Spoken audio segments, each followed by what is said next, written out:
Assalamualaikum warahmatullahi wabarakatuh. Sebelum memulai pembelajaran, kita berdoa dulu ya anak-anak.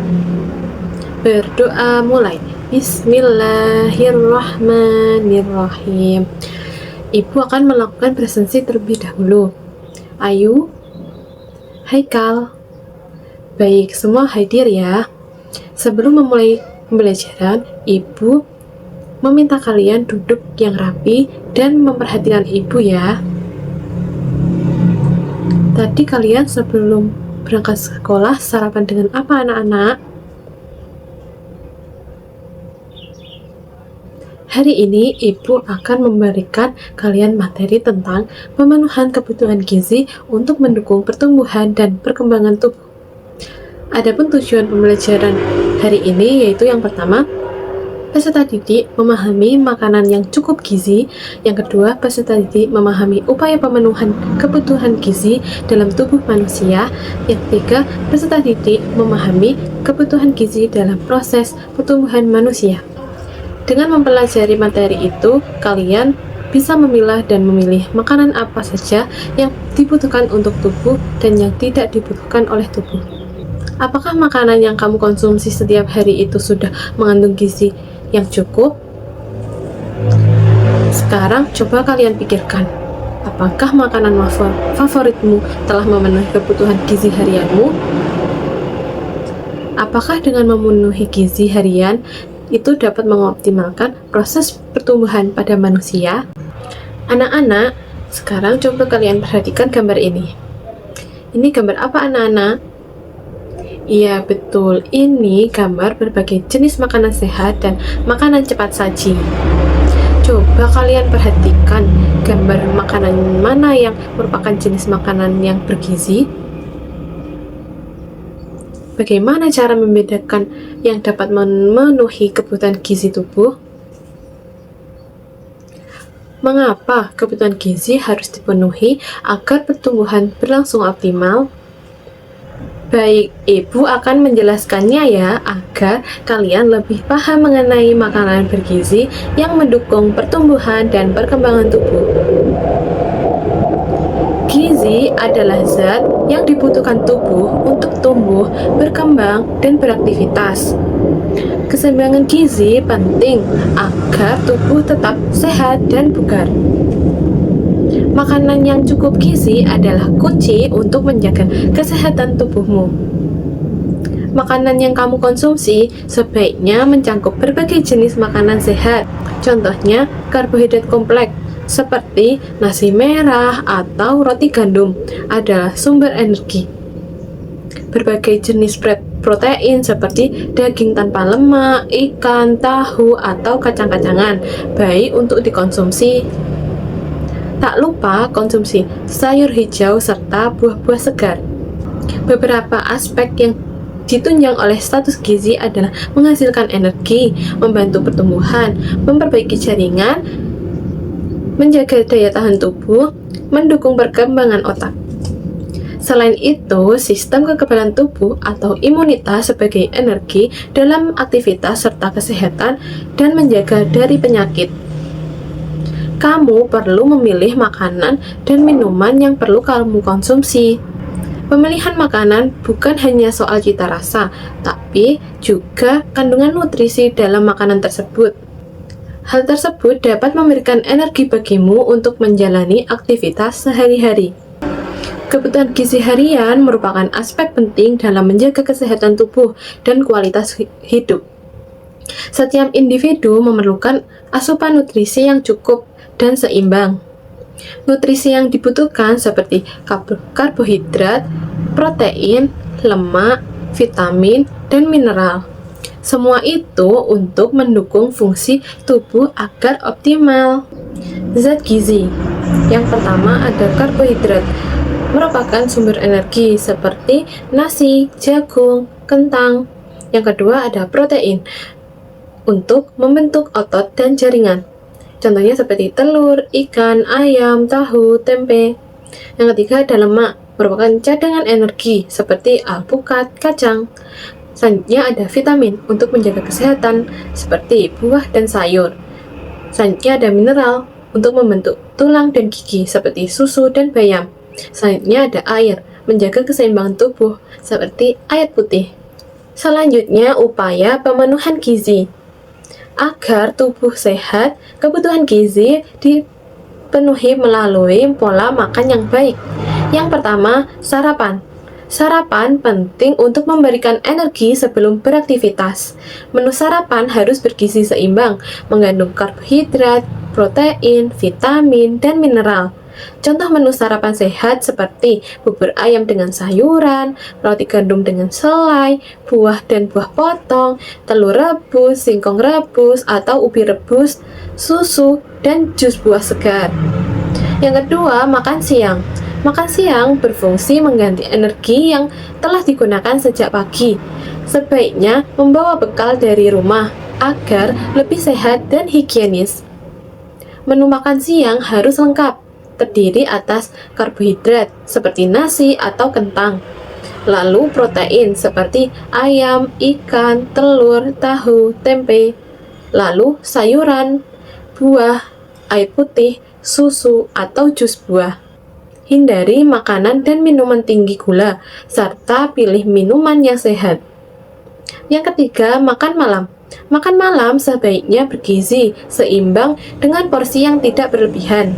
Menu makan malam sebaiknya mengandung karbohidrat kompleks, protein hewani seperti ikan, ayam, telur, daging, lalu protein nabati seperti tahu, tempe, kacang-kacangan, lalu sayuran hijau dan buah. Protein membantu pertumbuhan, memperbaiki jaringan tubuh, dan menjaga kesehatan. Hindari makan berlebihan pada malam hari agar berat badan tetap terjaga. Yang keempat, camilan sehat. Camilan sehat membantu memenuhi kebutuhan nutrisi di sela waktu makan. Pilih camilan yang bergizi seperti buah segar, kacang-kacangan, biji-bijian, puding buah, dan yogurt. Batasi camilan yang tinggi gula, garam, lemak, dan perasa buatan seperti permen, keripik, dan makanan ringan kemasan. Bagaimana aku bisa bertumbuh? Tubuh manusia akan mengalami pertumbuhan, yaitu pertambahan tinggi badan, berat badan, ukuran tulang, dan organ tubuh. Perkembangan yaitu perubahan kemampuan tubuh, cara berpikir, emosi, dan keterampilan. Kedua proses tersebut memerlukan gizi yang cukup agar berlangsung secara optimal. Selanjutnya, tahap pertumbuhan manusia.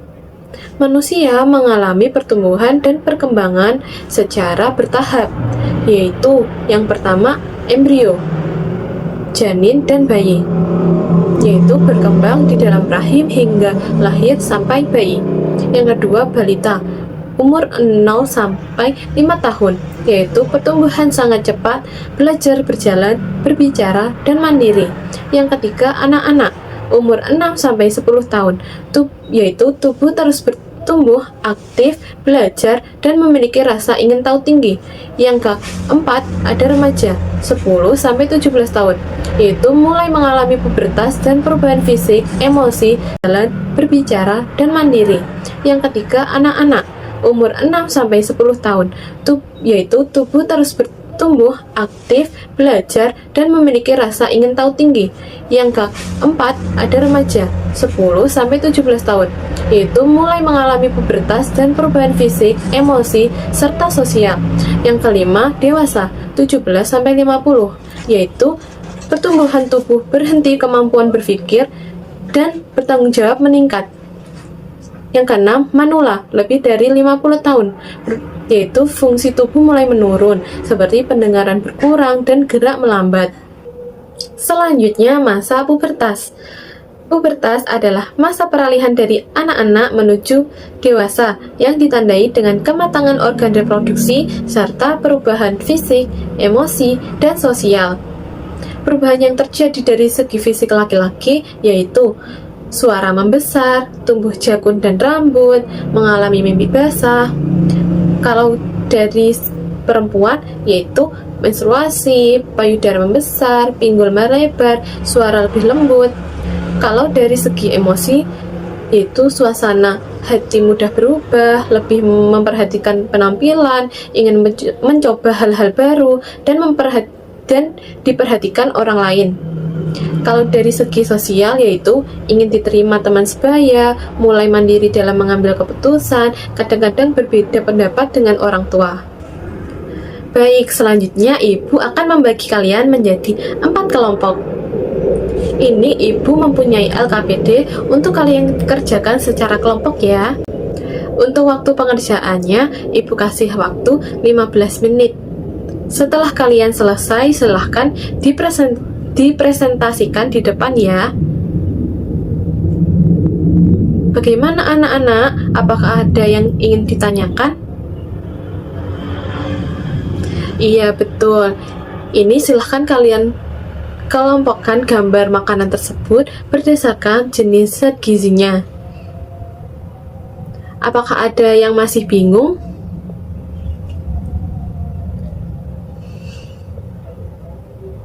Baik, waktunya sudah selesai ya anak-anak. Sekarang kalian presentasikan di depan ya. Dimulai dari kelompok 1. Silahkan kelompok 1 untuk maju ke depan. Baik, dari presentasi kelompok 1, apakah ada yang memberikan tanggapan, pertanyaan, atau saran dari kelompok lainnya?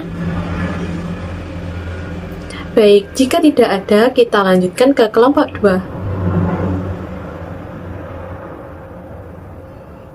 Baik, dari presentasi kelompok 2, apakah ada tanggapan, pertanyaan, atau saran dari kelompok lain? Baik, jika tidak ada, kita lanjut ke kelompok 3. Baik, dari presentasi kelompok 3, apakah ada tanggapan, pertanyaan, dan saran dari kelompok lain? Baik, jika tidak ada, kita lanjut ke kelompok terakhir, kelompok 4. Baik, dari presentasi kelompok 4, apakah ada tanggapan, pertanyaan, dan saran dari kelompok lain? Baik, dari pengerjaan tugas kelompok tadi, rata-rata kalian sudah banyak yang benar dan paham dengan materi yang ibu sampaikan, meskipun masih ada yang beberapa belum paham dan tepat. Kalian harus tetap semangat, terus berusaha, dan jangan malas belajar ya. Dari pembelajaran ibu hari ini, apakah kalian sudah paham dengan materi yang ibu sampaikan? Bagaimana pelajaran upaya pemenuhan gizi yang ibu berikan hari ini? Apakah kalian dapat menyebutkan makanan yang cukup gizi itu seperti apa? Apakah kalian dapat menjelaskan bagaimana pemilihan gizi dalam proses pertumbuhan dan perkembangan tubuh manusia? Apakah kalian merasa senang mengikuti pembelajaran ibu hari ini? Hari ini kita sudah belajar apa saja anak-anak? Iya, kita hari ini sudah belajar pengertian gizi, zat gizi yang dibutuhkan oleh tubuh, upaya pemenuhan gizi, pertumbuhan dan perkembangan tubuh. Wah, kalian sangat hebat hari ini, bisa mengikuti pembelajaran ibu dengan sangat baik. Sebelum pembelajaran ibu tutup, ibu mempunyai tugas mandiri. Silahkan kalian tulis menu harian kalian, nanti dikumpulkan di pertemuan berikutnya ya. Baik, kita tutup dengan berdoa bersama. Alhamdulillahirabbil alamin. Sekian pembelajaran dari ibu. Wassalamualaikum warahmatullahi wabarakatuh.